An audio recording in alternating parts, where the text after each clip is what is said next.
Welcome to the Pathways to Profitability podcast, personal tales of business success, where we hear local business owners' personal stories of their trials and tribulations that got them to where they are today.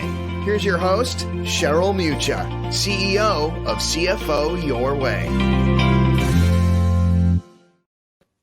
Hello, everyone, and thank you so much for joining us. I am super excited about our guest today. Please welcome Patty Block from the Block Group. Thank you, Patty, so much for being here today. I'm super excited about doing this with you. Oh, it's my pleasure. Thanks for having me. So I'd like to start with a little bit about you. So tell us a little bit about Patty and the Block Group and how you started your business. Sure. I think as we're growing up, no one tells you that your life is not going to be a straight line, and mine hasn't been. So this is the second company that I've owned. I own the Block Group. I started it in 2006.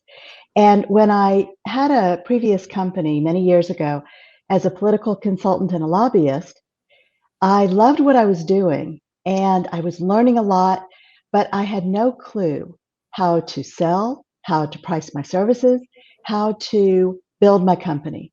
And if there were resources to help me grow and scale it, I didn't know how to find them and I didn't know who to trust.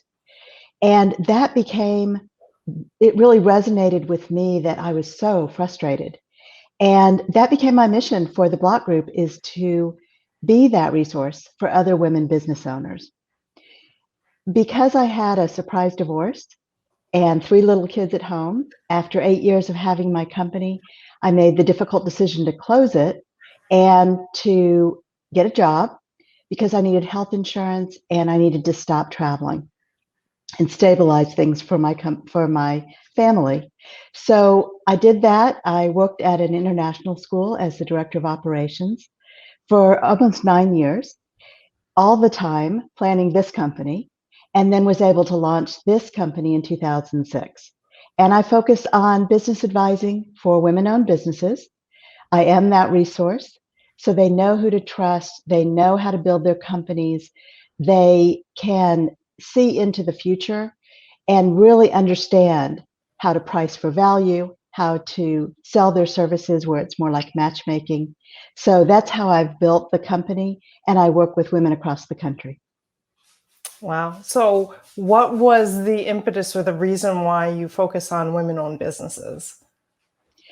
It's funny, when I first started doing that, there were people who pushed back, who thought I was crazy.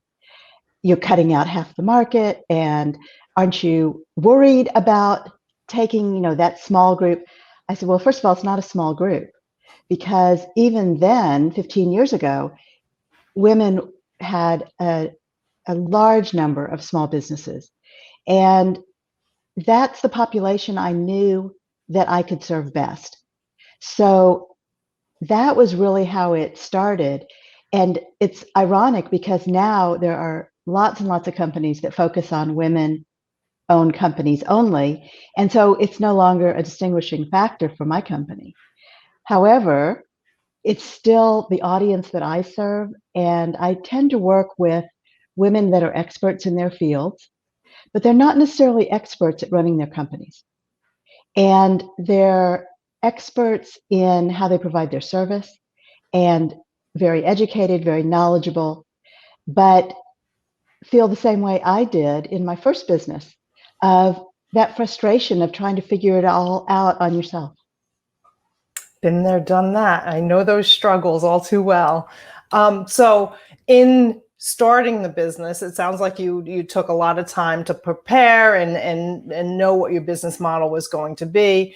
Once you got started, did you find that there were struggles to get it off the ground and get going?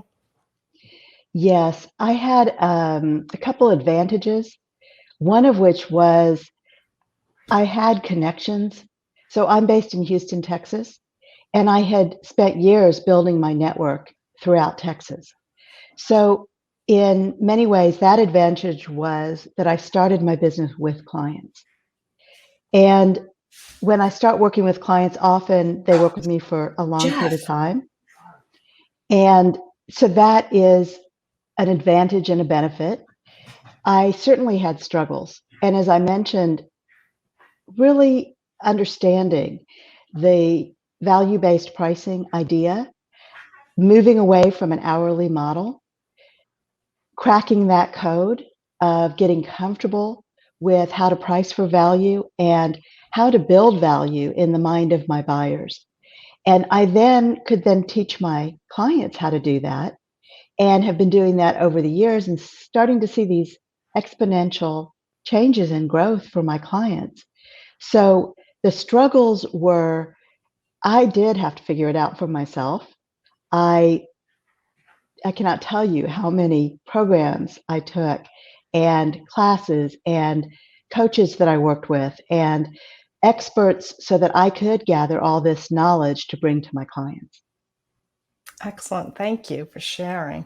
Is there any like one thing that you could think of pre the block group that was a struggle or a person that really helped you start this journey? Yes. So there were so many people. I think when I first started this company, because I had built my network and it was a matter of reconnecting with my network, I understood the impact of community and having a support community around you, but I hadn't specifically built that. And I think for us as women, that is really, really critical. I think it is for us as humans, but as women, we really thrive when we have the right people around us. And I often say the right energy around us. And that's what I subsequently built in this company that I didn't have in my first company. I certainly had a lot of great colleagues, but no one that I could turn to. Sometimes I would say, I need a me for me. I need somebody who is going to understand what I'm saying, what I'm frustrated about, and give me objective advice. Right. So I had a business coach for about 10 years who has been wonderful. He's been, we talk every week. That's a huge help to me. I also, when I started this company, I had a coach that was an older gentleman who has subsequently passed away and was so generous in his advice and his ability to encapsulate what I was trying to accomplish. So again, speaking the same language and having somebody who understands you, I think makes all the difference. Yeah, and we all need mentors and that human to human interaction to, just to talk to and get their advice and know what their struggles were and know that our struggles are not unique. So in working with your clients, I know you talk about business success. So you have a definition for business success. Is that definition the same for your business as it is for your clients? And how do you define business success? So for my clients, it's based on how they define it. For some, bringing in more revenue is a huge goal. For others, they're bringing in a lot of revenue and they're very happy with that, but they may not be very happy with their sales process, or maybe they're not working with ideal buyers or ideal clients. So it often is very focused on what the goals and priorities are for that particular client. In many ways, there is alignment with what I consider business success. And as women, we often undervalue ourselves and we underprice our services. And I work only with service companies and, again, those women that are experts in their fields. And what I see is most women don't define their business success by how much money they're bringing in. They find that their ability to serve others is a very compelling way to define their success. It is for me too. And so what I often share with my clients is you can do both. You can bring in a lot of revenue. And what that does is it gives you choices. It empowers you you're not worried about making payroll or paying your bills. You can focus your energy on other things, other priorities and goals. So that foundational piece of bringing in more revenue, as I like to say, with less stress, is such a critical piece of business success, but it doesn't have to be the only piece. And serving others and taking care of your staff and building your staff, excuse me, as a kind of family, that all defines business success. Right. And having that strong foundation and treating people right and doing the right things, the money comes later. Exactly. And that is very much the philosophy that I live by and my clients do. Great. My next question is around business systems and processes. Is there something special or systems that you use within your business that have helped you grow and contributed to that success? Yes, I'm a big fan of business process, business strategy. A lot of business owners are taking steps without a plan. And they think they need to hire someone, or they might need to fire someone, or they need more clients. There's this myth of more. I need to have more clients, more of this, more of that, and certainly more staff. What I find when I go into businesses is that a lot of women think they're understaffed. And when I start looking at productivity and how the group is functioning, their team building, I wonder if they're overstaffed. And we tend to keep our employees for a super long time, which is lovely. But if they're not being productive and if they're not contributing in the way we need them to, then there need to be changes. And sometimes that's hard for us to make those changes. However, I think the idea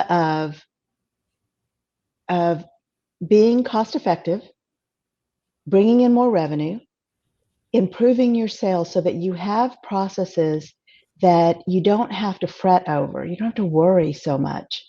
That frees you up, just like bringing in more revenue frees you up and it gives you more choices. So for me, what I discovered really early is having a sales process builds my confidence. And when I feel less confident in certain areas, I tend to avoid those things.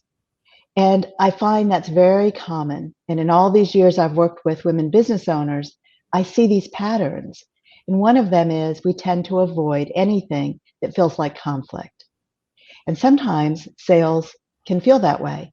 Right. So early on, I developed a very specific sales method that I then started teaching my clients. And we started seeing such great results. So that has been a process that I think has really changed my business. And I know it's changed the business for my clients because I don't have to think about it. I don't have to worry about it. And I feel so much more confident because I know exactly what I want to communicate and how I want to communicate it.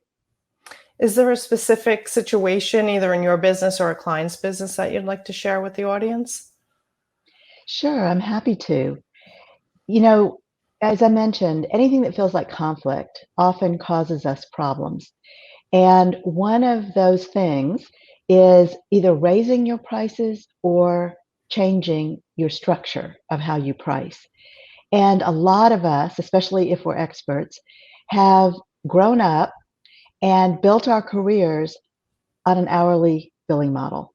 It's what we learned. And we have this false sense of security that if we're billing hourly, we're being compensated for our time. And my belief is you're not selling your time. You're selling your expertise and you're selling your wisdom and you're selling your methods. So you know that the service you provide is transformational for your clients. And that's what needs to be communicated. So when I'm working with clients to help them first change their mindset around how they feel about money, how they interact with money, and understanding that it does not have to feel like conflict. So, for example, I worked with a client, her name is Terry. We worked together for about 3 years, and I kept talking about it had been over 6 years since she had raised prices, and she owns a corporate training company and has huge companies as her clients all over the world. And as we talked more about it, and she kept expressing how uncomfortable she was to raise her prices or change the structure, it took some time for her to get comfortable with that, for her to shift how she was thinking. But the turning point came when I did a cash flow analysis for her. I did a forecast. And I showed her that in the next year, if we kept everything the way it was, she would have a break-even year. And she was bringing in a lot of revenue. But her expenses were high as well. She had a lot of staff. So when I showed that to her, she was shocked. And she said, "We are working way too hard to have a break-even year." Right. And I pointed out to her that the simplest, most seamless response to that situation is to raise her prices. And she had a stellar year, right? She did. She had a stellar year. Her company had been in business for, at that point, almost 40 years because her father had started the company. And that was her most profitable year in business in 40 years. Wow, that's a great story, and really illustrates how you work with your clients and the effect that your services, coaching has on your clients' businesses. Beautiful. Thank you. You bet. Well, and the other important thing is meeting my clients where they are, because she wasn't ready when we first started working together. And it took time for her to feel ready. And that is very much my approach. I meet my clients where they are and help them understand a new way of thinking and a new way of operating. Right. It all goes back, like you mentioned right at the beginning, is mindset, is being in the right frame of mind and being ready to make the changes that need to be made.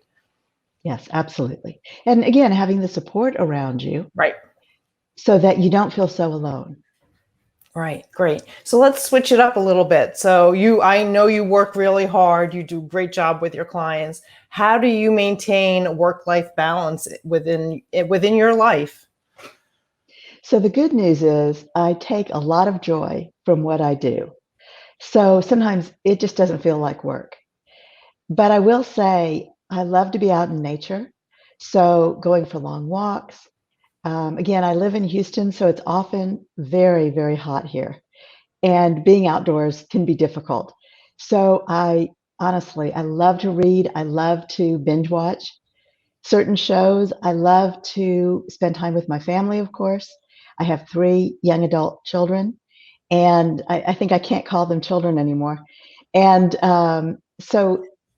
and I'm also the primary caregiver for my mom. So spending a lot of time with my family. In fact, there's 18 of us, and we all got on Zoom Wow. last night and had a wonderful conversation. And that specifically was in memory of my dad, who passed away about 8 years ago. So that recharges me. And I'm very close with my family and in contact with them a lot, even though we can't be together because of the pandemic. Right. Are there any initiatives that you would like to share with our listeners and how they can get in touch with you and learn more about your services? Sure. So I love connecting with folks on LinkedIn. So please feel free to reach out to me there. And you might reference this podcast, so I make that mental connection. And it's Patty Block, Patty with a Y, on LinkedIn. You can also reach me through my website, which is theblockgroup.net. And I'd also like to offer you a free quiz that can help you understand what roadblocks you're experiencing when it comes to generating more revenue for your company. And as I mentioned, generating more revenue, it's really about empowering you and giving you more choices of who you hire, when you hire, how you provide your service, and the money you can take out of your company. So the revenue roadblocks quiz is a way for you to understand what's in your way. And you can visit that website at myrevenueroadblocks.com. What do you do to pay your success forward? Is there any charities you support or volunteer work that you enjoy doing? Yes. So there's an organization called Girls Inc., INC, and they really focus on helping girls grow up to be powerful women from the standpoint of being knowledgeable about your finances to having group programs. So I've supported Girls Inc. for many, many years, and there are chapters in most major cities. We have a very active chapter here in Houston. And and there are many other ways that I'm able to give back in my community, but that's the one organization that I support on an ongoing basis. It's very obvious that you love what you do with your clients, with Girls Inc. And like you said, it's when you love what you do, when you're passionate about what you do, you don't work a day in your life. And there's great work-life balance, right? That's exactly right. And that's very much the way it feels. Well, thank you so much, Patty, for joining me today. I really appreciate you taking the time. Have a great day. And thank you to all our listeners for tuning in. Please keep us in mind and tag us and continue to listen to the Pathways to Profitability podcast. Have a great day. That's it for today's episode of Pathways to Profitability. Remember to ask yourself, where can I pay my success forward today?